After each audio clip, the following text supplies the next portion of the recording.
xeerkan weyn ugu raagay hawlo badan oo aynu qaban lahayn buu dhaafiyay waxaan soo jeedinayaa xabadda qurxinta ah ee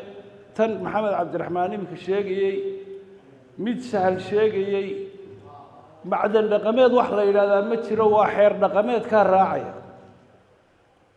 waa community-ga marba meesha laga wado hawsha macdanta iyo dadka qodanaya halka in la fahmaan jecelahay oo sixitaan lagu sameeyo macdan dhaqameed wax la yiraahdo ma jiro laakiin xeer dhaqameed ka raacaya way waa community-ga iyo kambaniyada soo wada shaqeynayeen taana waxaan oran lahaa idinkoo guddigii diray golaha waxa wanaagsan marka guddi la diro ee wasaaradii ku shaqeynaysayna ay la soo tashadaan xeerarka inta badan waxa la weydiiyaa cidda ku shaqeynaysa ee wasaaradiina ay wixii talooyin ha soo raacisay inayna waxba ku rafan xeerkan